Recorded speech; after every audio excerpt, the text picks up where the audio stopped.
Alors, bonsoir à tous et bienvenue. Également, bonsoir à ceux qui m'ont éduqué dans leur foyer par le truchement de l'enregistrement.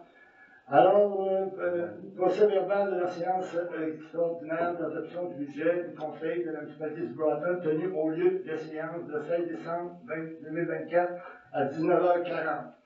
Sont présents à cette séance Jean-Paul Gondel, siège 1, Daniel Paris, siège 2, Julie Leblond, siège 3, André Roy, siège 5 et 6, Bernard Gouin. Sont absents à cette séance Sandrine Tarois et Jean-Benoît Letourneau. Formant le quorum sous la présidence de M. le maire suppléant Jean-Paul Grondin, M. Raphaël Rioux, directeur général et greffier trésorier par intérim, agit à titre de secrétaire d'Assemblée.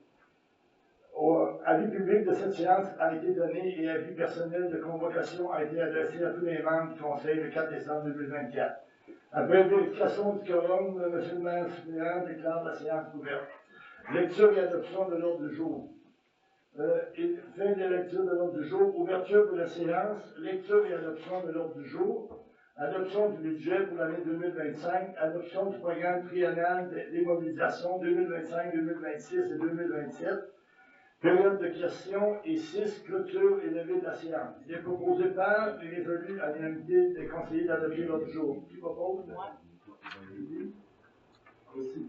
Alors, pour ce faire, vu que c'est Raphaël qui a préparé le budget, on n'a pas eu tout le temps nécessaire pour tout se réunir et discuter avec ça. Ça fait que je vais laisser Raphaël vous expliquer le budget 2025. Alors, à toi, Raphaël. M'entendez-vous bien? Oui. Super. Bon, on va commencer tout de suite en brisant la glace. Comme vous savez, cette année, pour 2025, 2026, 2027, on a un nouveau rôle foncier, donc les valeurs immobilières vont augmenter. On note une moyenne d'une hausse de 37 %. C'est énorme. Les 3 dernières années au Québec, la hausse a été quand même assez fulgurante. Partout, il y en a que la valeur a monté de 100 000 $ pour la majorité. Ça fait mal. Puis, avec le travail qui a été fait quand même les dernières années, on a quand même réussi à contrôler une certaine hausse pour réduire l'impact pour chaque citoyen. Là, comme vous voyez, il y a une baisse de la taxe foncière résidentielle de 55 %. Donc, au lieu de 52 cents, on parle de 28 cents et demi. J'espère que mon son soit là. Ouais.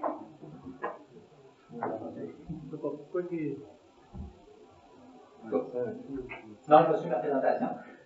Donc, ensuite, sinon, on parle au niveau du non-résidentiel, de l'industriel et des terrains verts, c'est un gel de taxe. La valeur ne changera pas au niveau du taux de taxation pour l'année 2025.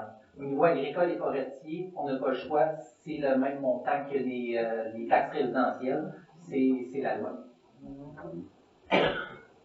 Je pense qu'il va finir.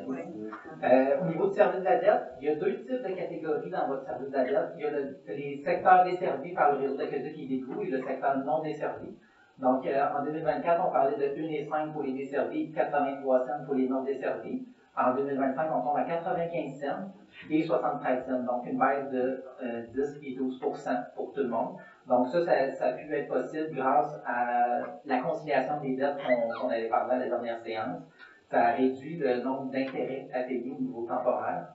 Il y a un plus gros paiement en capital. Donc ça va aussi faire des impacts sur les prochaines années parce que l'endettement va pouvoir enfin diminuer au lieu de juste payer des intérêts de 7,8 % à la caisse sans diminuer la dette.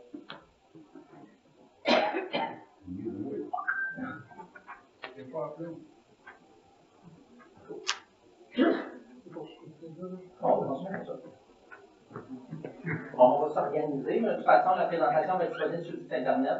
Puis en janvier, vous allez avoir un bon pamphlet quand même assez détaillé sur l'ensemble du budget du plan triennal. Vous allez pouvoir le consulter. Vous pouvez venir à la mairie aussi si vous voulez que je vous imprime la présentation. Donc, là-dessus, je peux vous assurer que vous allez au moins avoir l'information. Au niveau de l'aqueduc et des coûts, il y a une hausse. Ça, c'est principalement dû au niveau de l'entretien des infrastructures. Il y a eu une hausse sur les dépenses en 2024, probablement due à des imprévus.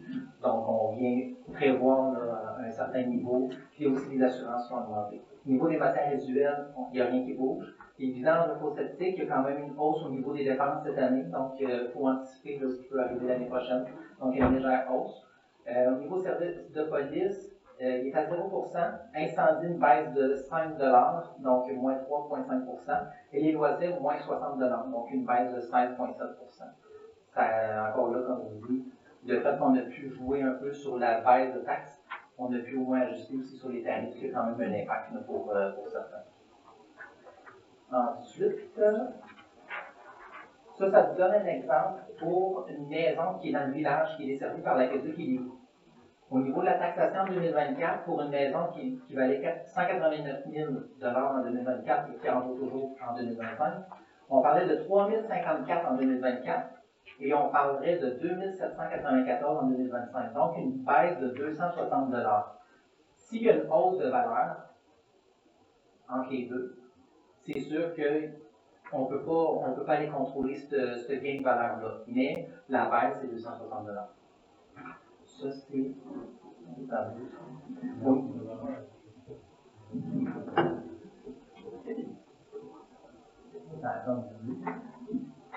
Comme je vous dis, je vais continuer ma présentation, puis au pire, on pourra... il va être disponible sur le site Internet. Donc, pour le secteur non aménagé par l'aqueduc et les coûts, on parlait de 3 054 en 2024 et 2 794 en 2025, donc une baisse de 260 $. Là aussi, on voit quand même une création de... Non, je viens de faire... Désolé. C'est correct? J'ai débloqué le fil, là.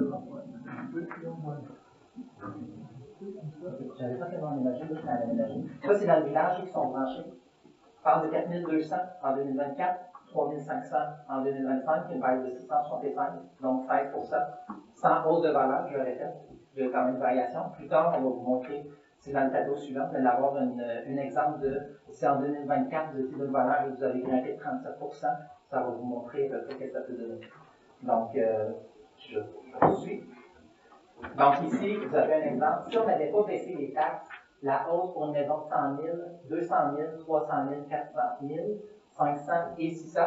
Je ne vous ai pas oublié, madame, la dernière séance, vous avez dit que vous allez mettre une ligne pour 600 000. Elle est ici. Donc, on parle de 432 000 sans la baisse, 198 $ avec une baisse. Puis quand on arrive plus bas, 2814 sans la baisse, 1400 avec la baisse. Donc, on baisse littéralement de 50% la hausse qui était prévue. C'est quand même, c'est pour ça qu'il y a une municipalité qui peuvent se le permettre. Comme je le disais en entrée de jeu, on a pu contrôler certaines hausses dues justement à la réduction d'endettement. Il y a un certain contrôle au niveau des dépenses. Il y a eu quand même des coupures à certains endroits. Donc, en bref, au niveau des revenus, on voit une légère hausse au niveau de la taxe, ça c'est tout à fait normal.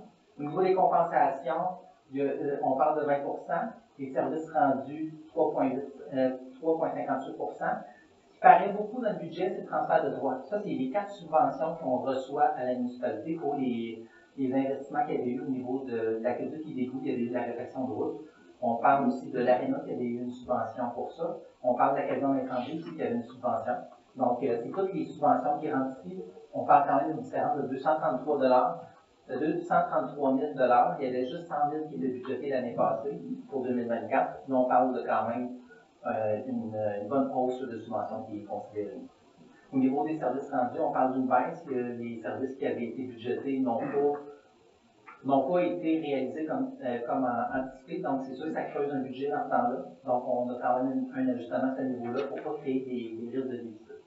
Ici, c'est une petite hausse là, au niveau des relimitations qui est considérée. Donc, dans l'ensemble des revenus, on parle d'une hausse de 12,9 Puis ensuite, au niveau des dépenses, ce qui fait le plus mal, c'est au niveau des frais de financement. Comme je le disais, on paye plus de capital que d'intérêt. Donc, c'est normal que ça augmente, mais sur le long terme, c'est une diminution qu'il va y avoir parce que, justement, la municipalité va davantage travailler sur la réduction de son déficit que juste payer les intérêts qui étaient à 7,5% à la caisse, qui ne diminuaient en rien le déficit. Donc, les faits saillants au niveau de l'administration, si on parle d'assurance, on parle de logiciels pour améliorer la gestion documentaire, au niveau de la formation aussi, au niveau de la municipalité, l'accompagnement aussi, au niveau de la direction, qui est quand même, présentement, on cherche un DG. Donc, c'est tout l'accompagnement qui va suivre, puis aussi les élections qui s'en viennent au budget. Ensuite, au niveau des transports, on parle principalement des assurances qui ont augmenté. Je donne un exemple, il y avait un montant qui était budgété, c'est 5 000 on est à 5 000 c'est quand même une différence de 30 000 dans un budget, ça fait mal. Donc, ça, il a été ajusté en conséquence. L'hygiène du milieu, c'est principalement hausse de coûts normal de l'entretien, de l'électricité, des choses comme ça. Au niveau santé et bien-être, on parle de la quote-part du HLM pour la municipalité. Aménagement et urbanisme, hausse tout à fait normale. Les loisirs, on parle d'une baisse. Il y a eu beaucoup de diminution de dépenses à ce niveau-là. On parle des, je donne l'exemple, le projet SPOT qu'on a pu financer. On parle de la patinoire extérieure qu'on ne peut pas financer, qu'on ne financera pas. On va financer légèrement, considérant que la municipalité va davantage se concentrer sur l'aréna et sur la glace extérieure qui va durer peut-être 2 semaines. Donc, c'est beaucoup d'énergie et d'argent investi par la municipalité pour si peu longtemps. Ensuite, les frais de financement que je parlais tantôt. Et au niveau des investissements, on les budgète au lieu de ne pas le considérer, puis finalement avoir besoin de financement par la suite. Là, il est budgété. C'est vraiment les urgences que la municipalité n'avait pas le choix. On parle de réparer un garage de toile, on parle de le vidangeage des bassins, des eaux usées. Donc, c'est tous des gros investissements qu'on est un peu coincés à faire en 2025. On aurait voulu en reporter plusieurs, mais comme malheureusement, il y en a beaucoup qui sont liés à nos obligations, donc on n'a pas le choix de budgéter cette année pour ne pas manquer de liquidité.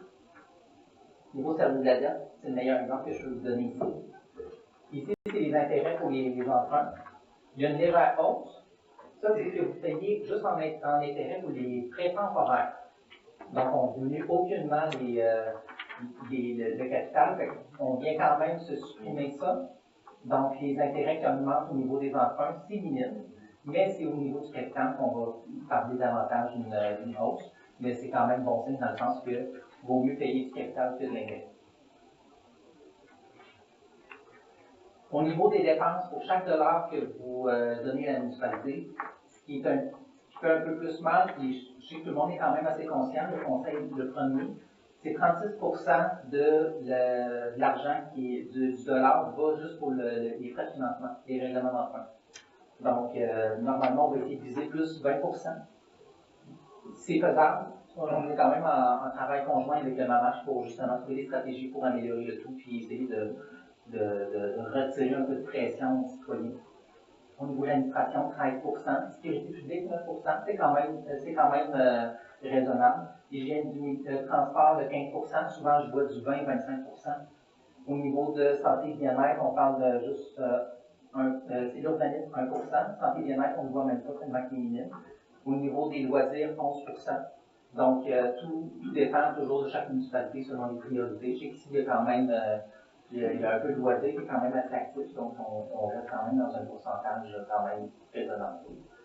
Au niveau des revenus de la municipalité, le chiffre à retenir, 71%, c'est la taxation, c'est le principal revenu de la municipalité. Donc, si on coupe quelque part, c'est seulement la taxation, donc il n'y a aucun autre moyen d'aller chercher de l'argent.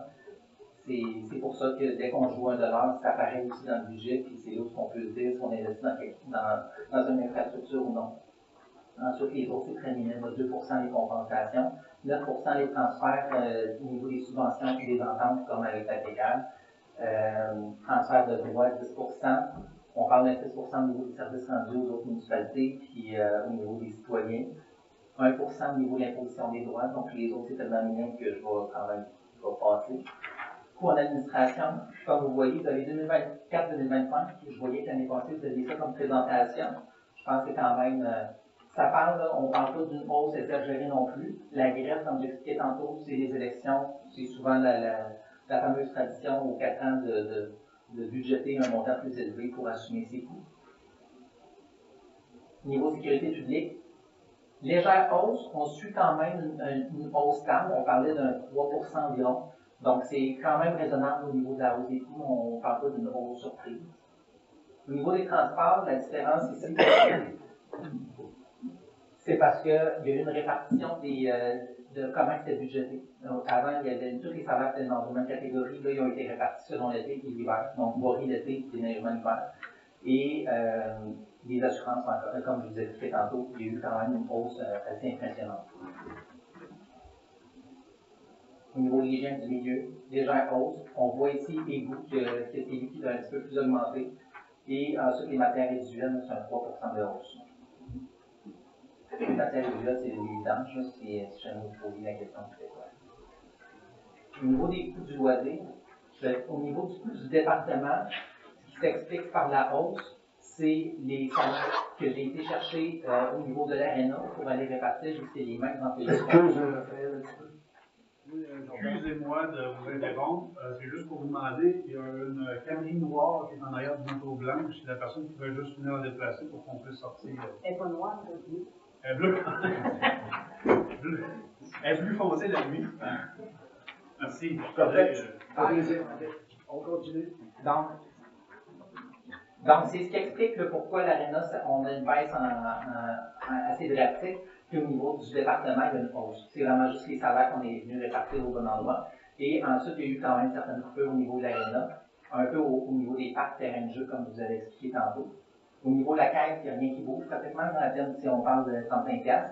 Les activités spéciales, on parle du mardi, de la culture et de la Saint-Jean. Et la bibliothèque, c'est quand même assez stable à ce niveau-là. Au niveau des codes parts, on parle d'une hausse de 9% à la NRC. Évolution de la taxation. Ici, vous voyez depuis 2022 comment ça vous été taxé. Donc, 1,44 en 2022. Là, en 2023, on est venu respecter un peu la façon de taxer au niveau du gouvernement. On est venu séparer le service de la dette de la taxe foncière. Donc, ça vous permet d'avoir un bon élément. Ici, c'est la variation avec la taxe foncière. Fait que seulement ces deux lignes-là. En répartissant, on avait quand même une baisse, mais on voit que les tarifs ici ont augmenté. Ici, on a une hausse de 21%, puis ça a légèrement haussé à ce niveau-là. Ici, on a une baisse de 22% au niveau de la foncière, on a une baisse au niveau des tarifs, puis on a une légère hausse de 20$ au niveau des services aqueducs, égouts et vidanges. Au niveau de l'impact, la variation du compte de taxe, ici, c'est la valeur, combien que vous payez par résidence. Si votre valeur est comme était ça en 2024, puis elle l'est toujours en 2025. Donc, on peut donner un exemple. Pour une maison de 50 000, 2015 en 2024, 1800 en 2025. Ici, on va voir plus la différence, ça va vous parler plus. On parlait d'une hausse de 147,20 sur le compte de taxe quand en 2023 et 2024. En 2025, on parle d'une baisse de 213 $. Au niveau d'une maison de 100 000, 1666 de hausse en 2024, c'est une baisse de 2074 en 2025. La raison en avait d'autres, mais tantôt, les tableaux étaient beaucoup plus parlants pour tout le monde. Au niveau du plan triennal, comme je vous disais, ici, on a la rente de mobilité qui est un engagement de la municipalité. C'est des fonds qui avaient été donnés par le gouvernement fédéral. Donc, il faut le dépenser cette année. Au niveau des jeux d'eau, il y avait un volet qu'il fallait aussi engager parce qu'il y avait eu une subvention qui avait été accordée. Tableau indicateur, malheureusement, on est pris à changer cette année. J'ai essayé de voir si c'était possible de le reporter, malheureusement non. Mais il y a quand même du financement avec des partenaires qui est analysé. La vidange des bassins d'eau usée, on n'a pas le choix. Le ministère nous exige que ce soit fait en 2025. Les équipements respiratoires pour les pompiers.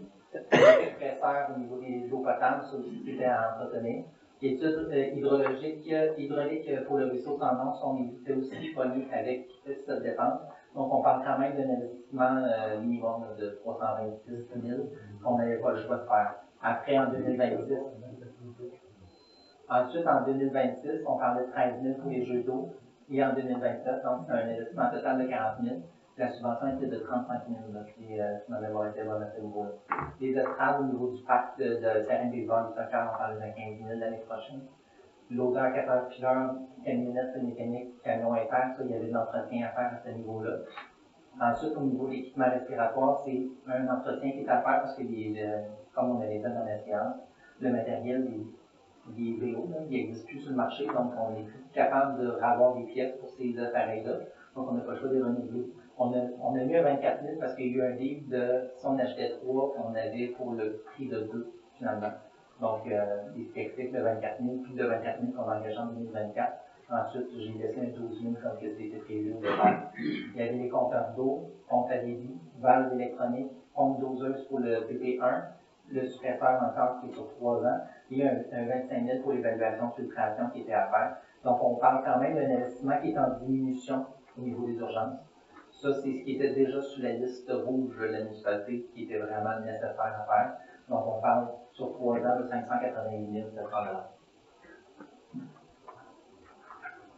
C'était tout pour le budget. Je ne sais pas si ça a quand même été clair sur les tableaux, si ça a bien répondu à vos questions. Alors, on fait comme d'habitude. S'il y en a qui ont des questions, je demanderai un par un, s'il vous plaît. Alors, vous adressez à Raphaël, c'est lui qui va pouvoir vous répondre pour le budget. En même temps, avant de commencer peut-être les questions, j'aimerais remercier une personne qui nous a dépanné encore une fois, notre Marie-France, qui est venue donner un petit coup de main pour le budget parce qu'il y avait certaines informations que, vu Raphaël, ça fait pas longtemps qu'il est ici, qu'il avait besoin, c'était nécessaire. Alors, je remercie beaucoup Marie-France, encore au nom du conseil de tous les contribuables, qui est venue nous donner un coup de main pour le budget. Merci, Marie-France.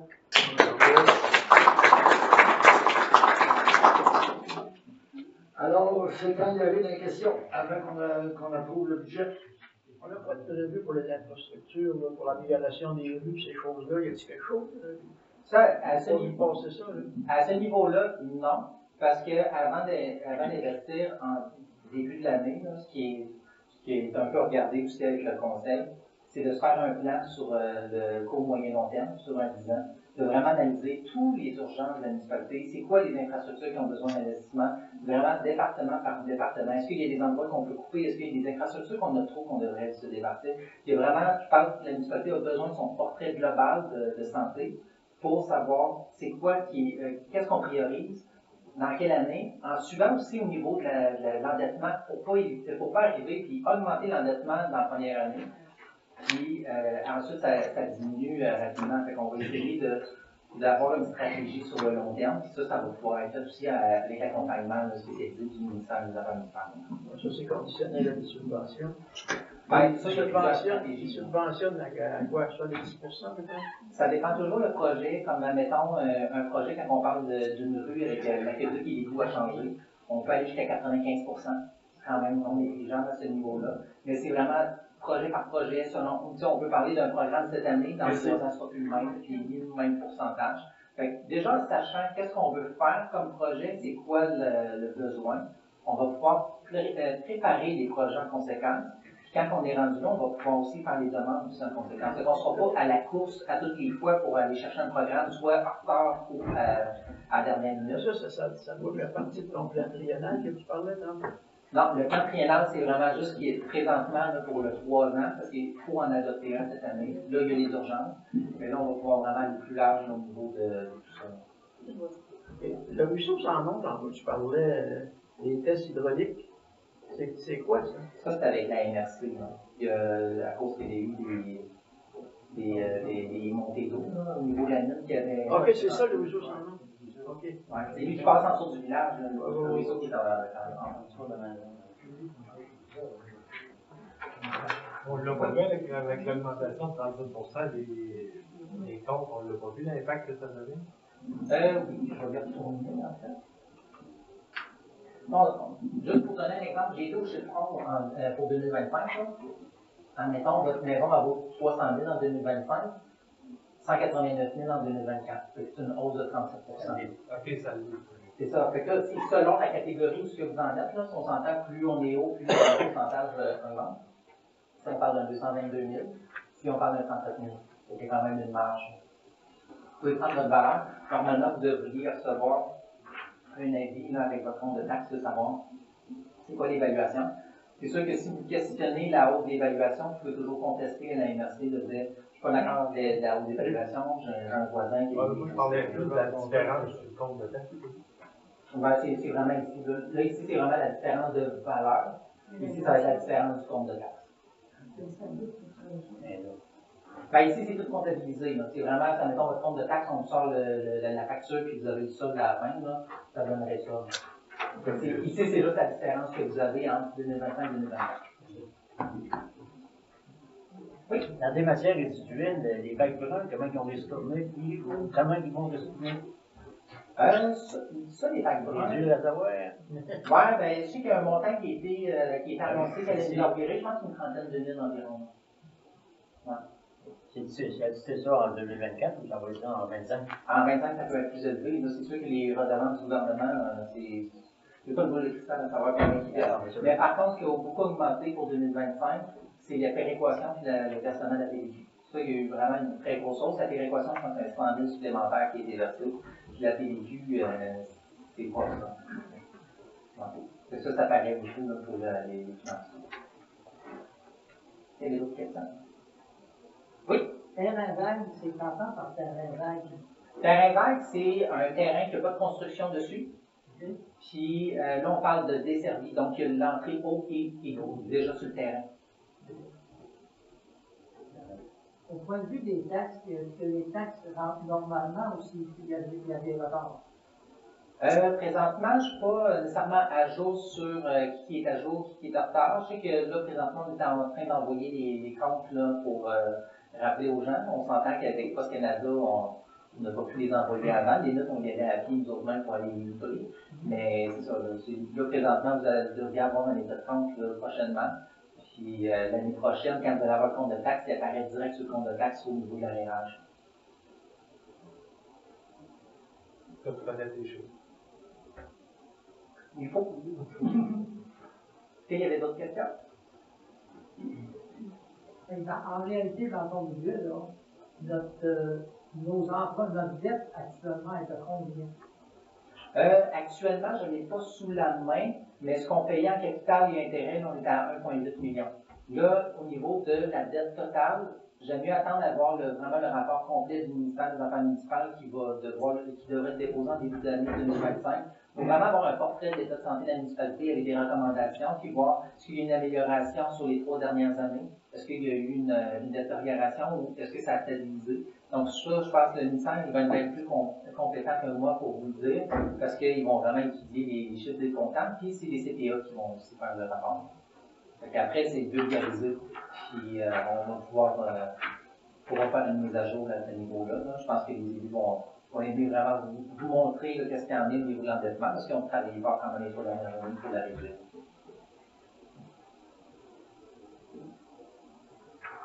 D'autres questions? As-tu un prix pour rester à l'année? As-tu un prix? Je comprends pas. As-tu un prix? J'ai un prix, mais on ne dit pas ça place publique. On se parlera plus après le contrat. Prochain budget.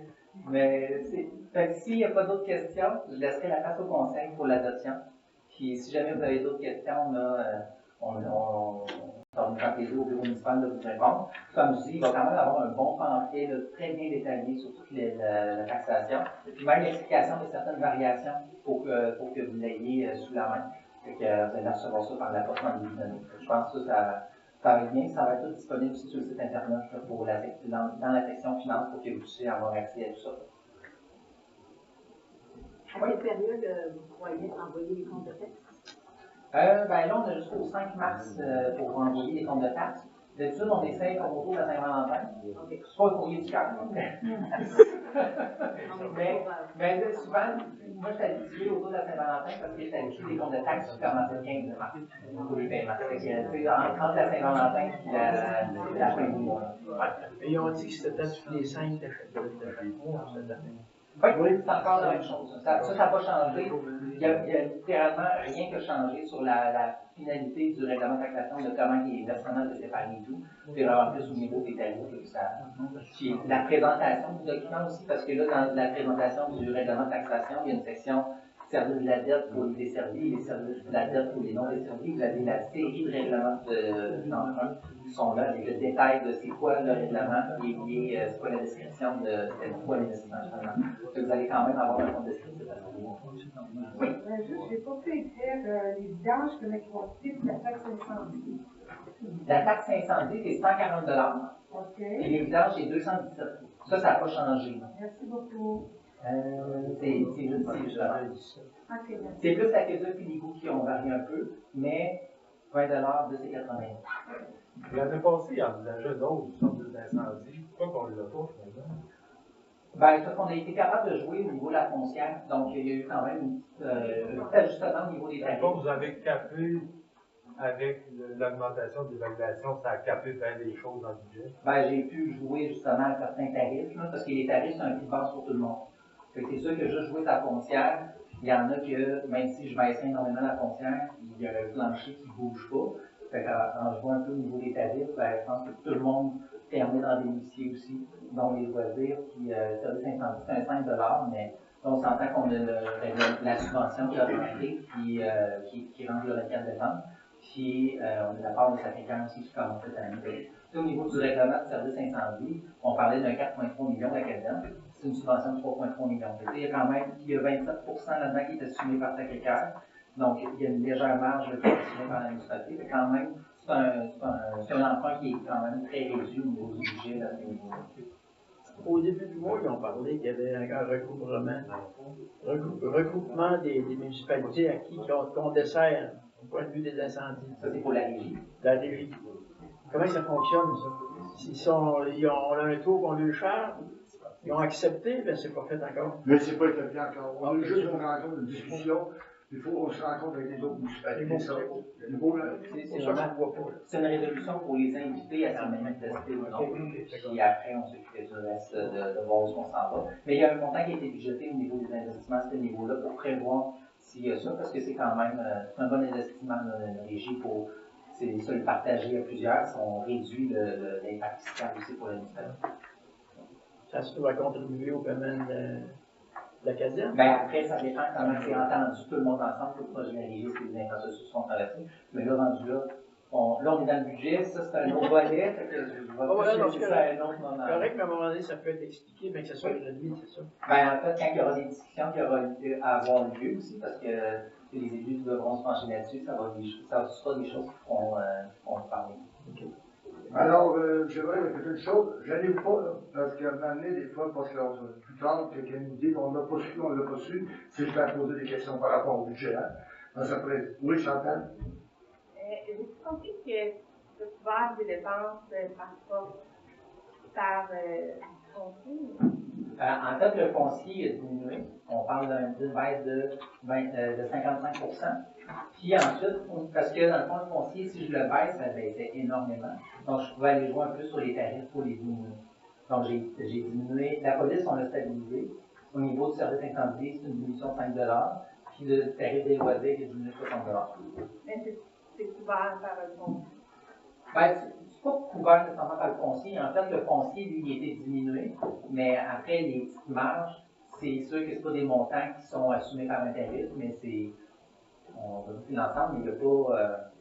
Comment je pourrais dire? Si je baissais de 10 cents ici, ça se peut que j'aurais même pas été capable de baisser ici non plus. Non. Parce que initialement, la tarif loisir avait été basée sur combien ça coûte vraiment, tandis que là, en jouant avec les chiffres comme ça, on se trouve à perdre un peu comment notre loisir. Je ne sais pas si tu comprends. On vient massacrer les colonnes avec un autre, tandis que le but initial, c'est qu'on a sorti la taxe des loisirs, c'était vraiment de dire voilà exactement ce que ça coûte. Et ça, on vient avec les colonnes. Mais il fallait dire aussi loisirs, il y avait loisirs et culture, hein, c'était pas simplement loisirs, c'était loisirs et culture. La dernière ou avant-dernière rencontre, il me semble qu'il disait que les polices avaient doublé les vidanges un peu dans les villes. Non, en fait, la police, ils ont passé 113 à 115 000, puis c'est une hausse d'environ 3 Puis les vidanges, eux, à chaque année, on essaye de prévoir un peu le niveau de l'inflation. Là c'est une hausse de 3 qui est budgétée pour anticiper les prix. Mais ça, on sait plus ou moins parce qu'il y a souvent des surprises hausses au niveau du décembre. Ça, à faire, c'est dans les entrepreneurs, au niveau des anciens résultats qui sont abonnés à ces hausses. Mais ça a permis, au niveau des tarifs, ça a permis un peu de.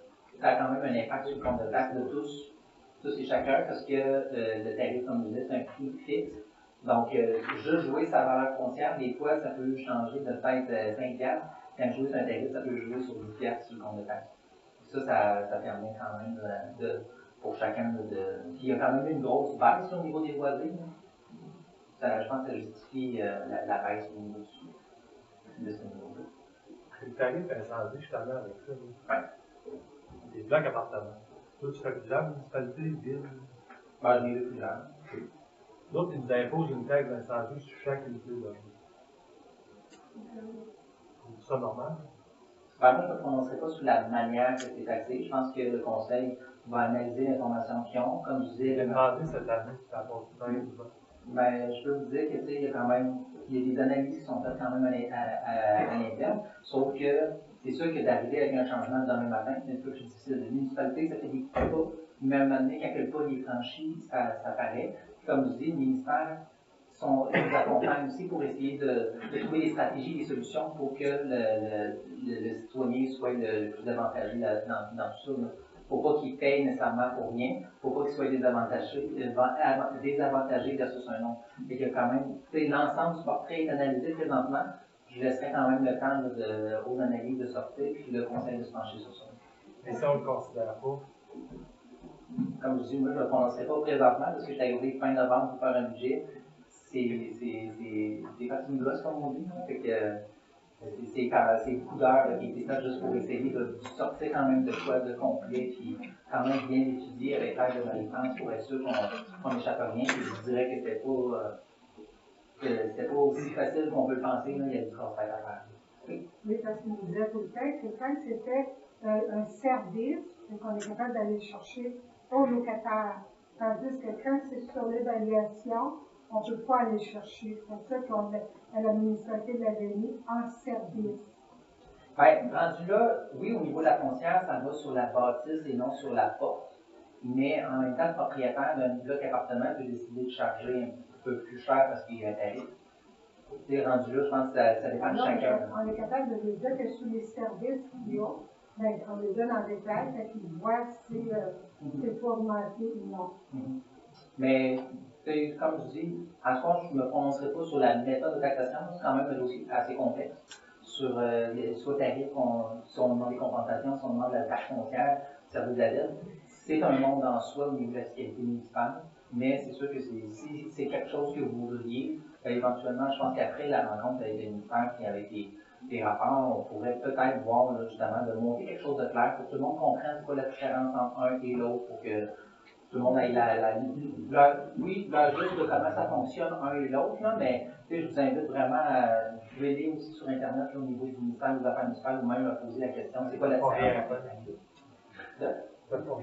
Non, mais ils peuvent vous répondre sur c'est quoi le tarif, c'est quoi les différents types de taxes, mais comme je vous dis, ça c'est, je pense que pour ce soir, on est vraiment à côté du budget, mais on pourra voir s'il y a besoin d'informations à ce niveau-là, qu'est-ce qu'on pourrait fournir. Mais en passant, j'aimerais rajouter quoi à propos de ça.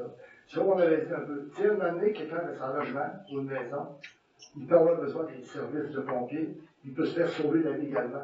Mais si on regarde ça, 140 pièces par année pour se faire sauver la vie, je vois bien, c'est bien donné à tout le monde. Parce que c'est pas parce que quelqu'un est en logement qu'il n'aura pas besoin des services de pompiers. Hein. Les voisins pareil, tout ça. Ouais. Ah non, c'est parce que tu n'avais pas compris mon point. Non.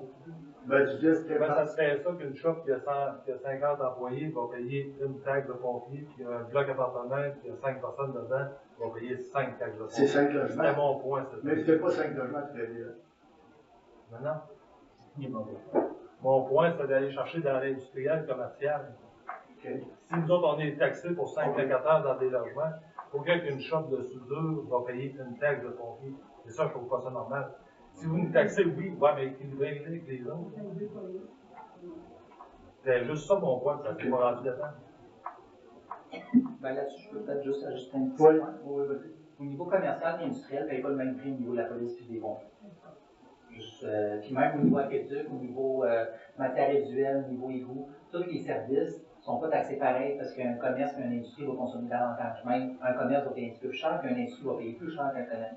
Parce que la taille, la pression sur les services municipaux n'est pas la même. Le règlement de taxation, il va être déposé tantôt, puis vous allez pouvoir consulter sur le site internet ou même la municipalité. C'est ça. D'autres questions par rapport au budget? Quel est le montant total d'emprunt de la municipalité? Ben, comme j'ai dit, j'attendrai d'avoir le rapport complet du MAMACH parce que on a travaillé fort au Nouvelle France. Il y a beaucoup de travail à faire au niveau de fiscalité pour essayer de tout sortir le chiffre complet, très clair, tout détaillé, règlement par règlement. J'ai pas eu assez de temps pour faire ça, mais j'attendrai que les comptables du ministère Ça, je suis d'accord. Parce qu'actuellement, OK, la municipalité donne un certain montant par mois pour payer l'emprunt. Alors, il y a un chiffre en haut de l'emprunt, il est combien actuellement? Ben, présentement, moi, j'ai le calendrier de versement du ministère. Après, il y a les refinancements. Mais comme je dis, est-ce qu'il y en a qui sont encore bons? Est-ce qu'il y en a qui sont plus bons? Pour ça, j'attendrai le ministère. Il va pouvoir nous faire un mélange là-dedans de qu'est-ce qui est encore, qui devrait disparaître, qu'est-ce qui est encore valable. Mais présentement, je ne pourrais pas me positionner aujourd'hui là-dessus. Mais certainement, on pourra rendre disponible un tableau qui pourra vous l'expliquer. Je pense que ça pourrait peut-être plus répondre. Je comprends. Mais une chose que je ne comprends pas, c'est que dans les dernières réunions, OK, apparemment, il y a eu un regroupement de toutes les dettes dont la municipalité avait un peu partout. OK? Alors, ils ont regroupé ça à un montant, à un endroit. C'est actuellement, il fait combien? C'était trois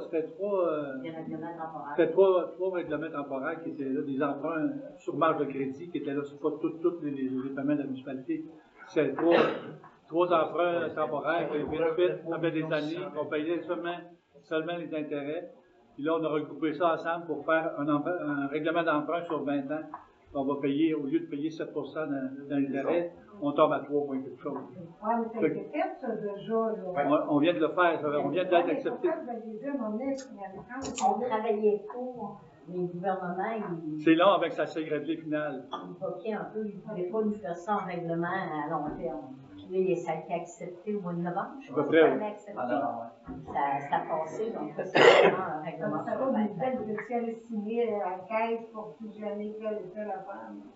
Non, c'est pas lui. Au niveau de son recul au mois de janvier l'année passée, au niveau quand le comptable a fait les états financiers de la municipalité, on avait 9 millions quelque chose d'emprunt de la municipalité.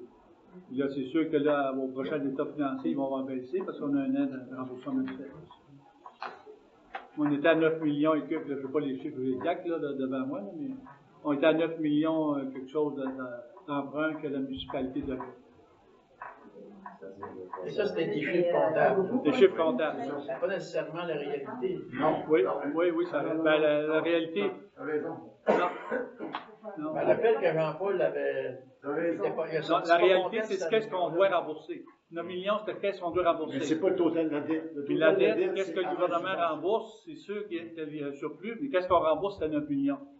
C'est la question posée. S'il arriverait quelqu'un un soir et dirait « Je viens de clairer la dette du Breton », c'est quoi le montant? C'est ça le montant. La dette que la municipalité doit au mois de janvier, comme ça on veut, c'était 9 millions. Oui, pour l'année. Mais qu'est-ce que le gouvernement rembourse? C'est pas nous autres qui le remboursent. Mais là-dessus, je pense que la question, ça serait plus au comptable qui vient me dire cette année d'énormes. Il ne m'avait pas répondu. J'ai mal posé ma question. Je ne pense pas qu'il ait bien répondu. Okay. Mais sinon, les états financiers de la municipalité sont disponibles sur le site Internet. Puis là, il y a les derniers, là, on va vous mettre le lien pour le ministère des Affaires municipales, avoir accès au profil financier de la municipalité puis accès aux états financiers. Fait que, vous allez avoir quand même toutes les informations qui ont été. Mais il y a une chose, on va faire une petite quoi, là, parce que moi, là, c'est pas d'accord. Il reste un fait, le 8 millions de subventions, on l'a emprunté. Qu'on veut, qu'on ne veut pas, quand je tombe le cadet, moi, c'est un peu ça, fait, moi, je déteste la manière ça se dit, hein. Parce qu'en réalité, c'est pas 9 millions qu'on veut, c'est 17-18 millions qu'on veut. Même si on est demain matin 8 millions de subventions, d'un coup sec, on dit, on doit 9 millions. Ben moi, c'est le même que je le prends. Je dois administrer de même, puis je ne pense pas mon chalet. Non, mais c'est rien. Il faut parler de la réalité. Exact. Il y a la dette réelle et la dette nette. Dette nette après subvention. Parce que même la firme de Thornton avait dit que la dette, c'était pas 9 millions. Elle avait confirmé ce qu'elle disait. Le gouvernement a des ententes avec nous autres de remboursement. Fait qu'à un moment donné, il faut voir la réalité aussi. Là. Oui. Si on a toute une vision différente de ça, là, moi, je vois avec. Tu sais, moi, mettons, genre, là, je fais attention à ce que je vais dire, on est filmé, là. Mais on paye une firme de comptable On a confiance en notre firme de comptable. On est allé chercher cette firme de comptable-là. Fait que s'ils nous disent qu'on doit 9 millions après les subventions, ben je m'attends à ce que je vais dire qu'elle doit 9 millions après subvention parce qu'il y a du monde qui vont payer pour nous dire. Oui, comme quand on achète de quoi en tant qu'entreprise, je ne sais pas que ça va coûter 340, on va dire que ça va coûter 280, je sais que je chose. Ben moi, je prends une chose personnelle. Si j'emprunterais X dollars, j'aurais une subvention qui viendrait sur 20 ans. Je dirais que je l'avoue la dette en attendant. Même s'ils sont responsables de parti. En attendant, qui est les montants, qui coupe les intérêts avec les subventions? Mais qui paye les intérêts, qui avance les intérêts, qui avance ci, qui avance ça? Puis une subvention est remboursable quand on rouvre le prêt. À ce moment-là, il faut que la subvention, si on en reçoit d'une année, il faut qu'elle soit mise de côté. Est-ce qu'ils sont mis de côté, les subventions, pour rembourser le capital quand on rouvre le contrat de l'exemple? On va l'oublier. C'est toutes des questions qu'il faut se poser. Quand un moment donné, c'est vous dire, on a une subvention, mais si le travail n'est pas fait adéquat, là, comme c'est supposé. C'est sûr que la subvention, si tu l'as sur le gouvernement s'engage à la payer dans 20 ans. Oui. Les intérêts, mais c'est toi qui vas les payer en Non. Le gouvernement paye il continue de payer, il paye ses intérêts par le gouvernement paye ses intérêts, puis il paye son capital. Oui. Il y a un montant par année de capital et une partie de l'intérêt qui va verser. C'est un montant fixe sur 20 ans. Fait que déjà, la municipalité est capable d'anticiper de moi, ça va me coûter tant. C'est ça que je reçois du gouvernement. Fait on est capable de le budgéter, donc on le déduit de nos budgets parce qu'on le reçoit. Donc, c'est. Il y a quand même. mieux d'en checker par le chiffre. Parce qu'il faut toujours porter attention. Si on dit qu'on veut de rien, le monde va dire faites-les, puis les infrastructures, faites-les, puis dépêchez-vous. Si on dit qu'on doit 25 millions, on va taxer les citoyens de combien? Notre taxation est en fonction des subventions qui sont données. Avec toi, on sait bien. Donc, juste, je me trompe, mais Raphaël, c'est ça que vous avez fait, là. Parce que si on doit 25 millions, on oublie les subventions, ben, oublie ce qu'on a parlé aujourd'hui, on s'en va chercher, on revient la semaine prochaine. On débattra ça. Ça fait, si vous voulez, s'il n'y a pas d'autres questions pour le budget, je vais continuer pour l'adoption du règlement. Alors, adoption du budget pour l'année 2025. Monsieur le directeur général par intérim, Raphaël Rioux, présente le budget pour l'année 2025. Considérant qu'en vertu de l'article 954 du Code municipal, le Conseil doit préparer et adopter le budget de la municipalité pour l'exercice financier 2025. Considérant qu'en 2025, il y aura l'intégration du nouveau rôle foncier engendrant des hausses d'évaluation des propriétés du droit. Considérant que le Conseil municipal désire atténuer l'impact de ce nouveau rôle pour les propriétaires de la municipalité en réduisant le taux de taxation. Il est proposé par et résolu à l'unité des conseillers présidents d'adopter les prévisions budgétaires pour l'année 2025 telles que ci-après détaillées.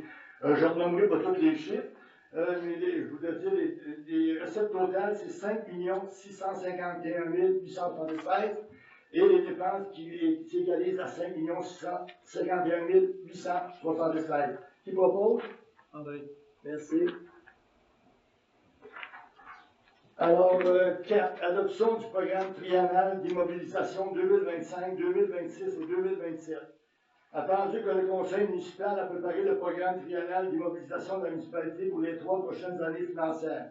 Attendu que ce document doit détailler l'objet, le montant et le mode de financement des dépenses en immobilisation qui devra effectuer la municipalité et dont la période de financement excède 12 mois.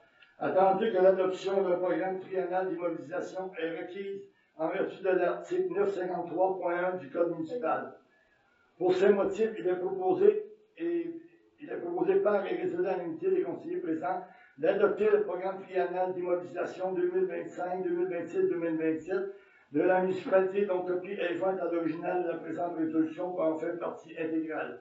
Le dit programme totalise 588 700 $ répartis comme suit. 2025, 326 700, 2026, 227 000 et année 2027, 35 000. Fait un total de 588 700. Qui propose, s'il vous plaît? René. Merci. Alors, on avait eu tantôt la période de questions pour le budget, mais là, dans ce programme-ci, y a-t-il d'autres questions qui se rapportent en dehors du budget? C'est tout le budget, rien du tout. Oui. OK. Ça fait qu'on vient peut-être tantôt. Alors, la clôture de la séance. L'ordre du jour étant épuisé, il est proposé par et résolu à l'unité de clôture de la séance à 20h30. Alors, qui propose? Merci. Je suis signé Jean-Paul Gondin, maire suppléant, atteste que la signature de procès, présent procès verbal équivalent à la signature par moi de toutes les résolutions qui contiennent au centre de l'article 142.2 du Code municipal. Certification de validité de crédit. Je suis signé Raphaël Rioux, directeur général et greffier trésorier, certifie que les crédits budgétaires sont disponibles pour les dépenses décrites par le conseil de cette séance de la municipalité d'Isle-Bretton. Alors, on va procéder. Faut arrêter là. Oui, on peut.